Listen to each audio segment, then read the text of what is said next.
kita lihat besaran komposisi tenaga kerja sebetulnya masih didominasi oleh tenaga kerja di sektor informal yang mana sebetulnya ini bisa dikatakan cukup rentan dengan gejolak perekonomian. Seperti apa Anda melihatnya dan bagaimana hal ini juga selaras dengan kualitas pertumbuhan ekonomi tanah air? Ya, sektor informal itu kan lebih dari 52 bahkan hampir pernah mencapai 60% ya. Sektor informal memang sangat rentan ya. Jadi ketika sektor formal terbatas tidak memberikan lapangan pekerjaan, dia sangat rentan terhadap gejolak misalnya gejolak harga. Karena sektor informal tidak ada standar upah, tidak ada jaminan sosial ya, tidak ada katakanlah layanan mendukung mereka untuk mendapatkan akses pendidikan dan kesehatan yang lebih baik begitu. Karena mereka harus membayar secara mandiri, berbeda dengan sektor formal yang beberapa hal masih bisa didapatkan fasilitas begitu.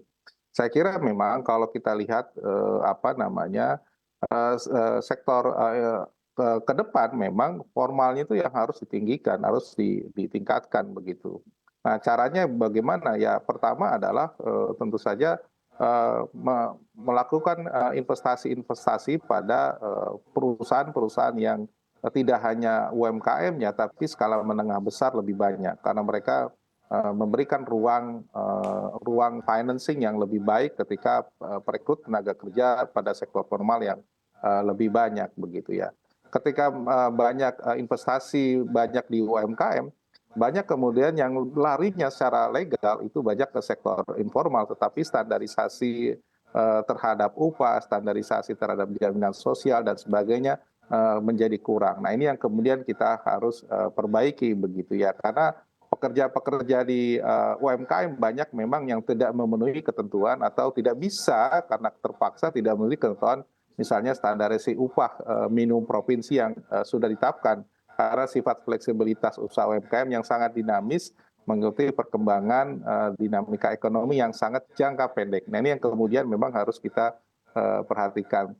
Karena itu agar apa namanya formalisasi bisa dilakukan ya, UMKM kita ini harus naik kelas begitu menjadi usaha menengah dan besar, sehingga para pekerja yang berada di lingkup mereka itu bisa masuk ke dalam sektor formal dan mendapatkan beberapa standarisasi upah dan sebagainya. Saya kira rentannya tadi baik karena inflasi ataupun ada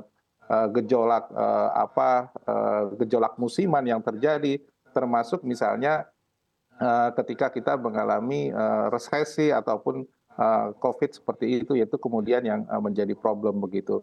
Memang sektor informal akan menjadi satu tumpuan ya, menjadi katakanlah menjadi tumpuan ketika sektor formal Ya. tiba-tiba tidak bisa menyerap tenaga kerja begitu. Untuk di sektor padat karya, apakah Anda melihat realisasi investasi di manufaktur ini juga sejalan dengan kebijakan penciptaan lapangan kerja, Pak Tauhid? Secara ideal kalau kita lihat undang-undang apa namanya cipta kerja itu memang mengarahkan ya investasi yang masuk diberikan keluasan untuk masuk ke sektor formal, termasuk juga padat kerja begitu ya. Tapi nyatanya adalah kalau kita lihat investasi yang masuk itu banyakkan ke sektor tersier, which is itu adalah masuk ke sektor jasa. Sektor jasa umumnya adalah padat teknologi dan juga padat modal begitu. Nah, ini yang kemudian menyerap tenaga kerja jauh lebih sedikit begitu ya. Kita tidak bisa memaksa katakanlah investor luar maupun investor dalam negeri untuk berusaha ke padat tenaga kerja ya. Karena sifatnya investor kan melihat market mana ataupun potensi ekonomi mana yang kemudian mereka bisa berinvestasi.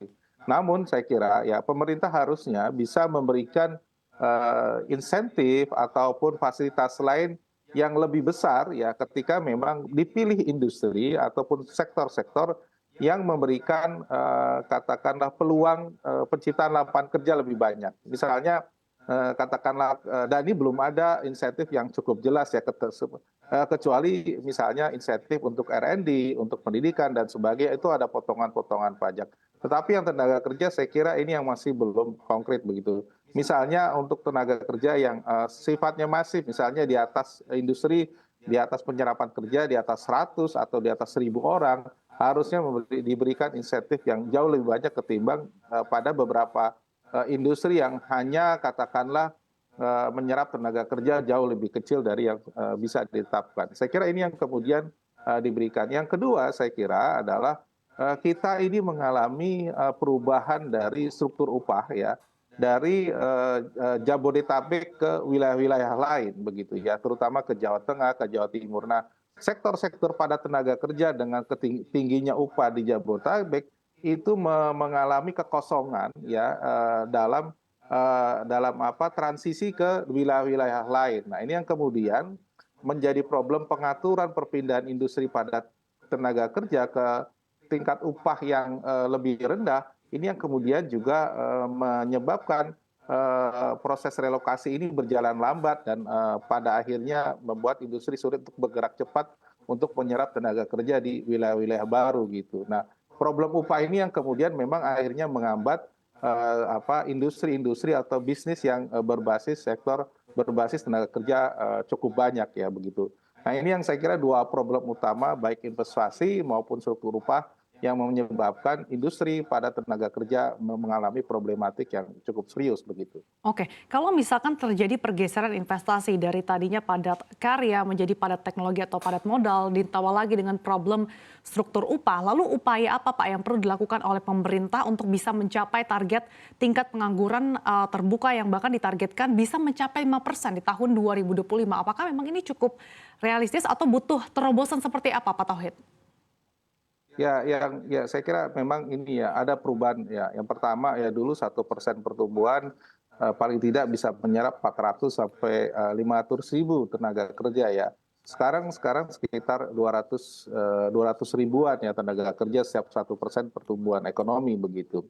Nah ini artinya apa? Bahwa apa yang harus kita dorong agar pemerintah juga bisa lebih atraktif mendorong ya investasi-investasi yang lebih besar ya labor intensif begitu pada wilayah-wilayah yang memiliki daya saing SDM lebih bagus begitu ya. Saya kira ini yang kemudian harus dipertemukan dengan daerah-daerah yang siap begitu. Nah, yang kedua adalah upaya lain menggandeng daerah-daerah yang memang siap untuk dijadikan lokasi-lokasi industri pada tenaga kerja dengan berbagai fasilitas. Bukan hanya tax allowance, super production tax ataupun tax holiday, tapi fasilitas yang diberikan misalnya keringanan untuk pembebasan lahan, kemudian keringanan untuk infrastruktur dasar, keringanan untuk tidak ada gangguan selama proses pembangunan fisik sampai selesai, termasuk juga keringanan berbagai insentif fiskal-fiskal yang terutama yang menjadi kewenangan daerah. Saya kira penting agar kemudian para pelaku usaha juga nyaman dan penyerapan tenaga kerja juga baik itu. Namun yang juga lebih penting adalah agar industri berbasis labor intensif ini cukup yakin adalah SDM kita juga harus diperbaiki. Pada daerah-daerah tersebut yang menjadi lokasi walaupun upah buruhnya lebih murah ya, tetapi kalau SDM-nya nggak ada, nggak disiapkan, itu juga menjadi problem. Nah, karena itu lembaga pendidikan pada tingkat lokal juga harus dilakukan perubahan total agar bisa menyesuaikan arah perubahan industri atau arah relokasi industri pada daerah tersebut untuk katakan 5 atau 10 tahun. Nah, ini yang seringkali tidak nyambung gitu karena sifatnya di lembaga pendidikan cenderung homogen gitu ya. Tidak bisa mengikuti demand pasar pada masing-masing lokasi begitu. Tapi yang penting adalah bagaimana ya arus investasi ini bisa lebih besar dan lebih banyak pada sektor industri dibandingkan sektor-sektor lain begitu. Oke.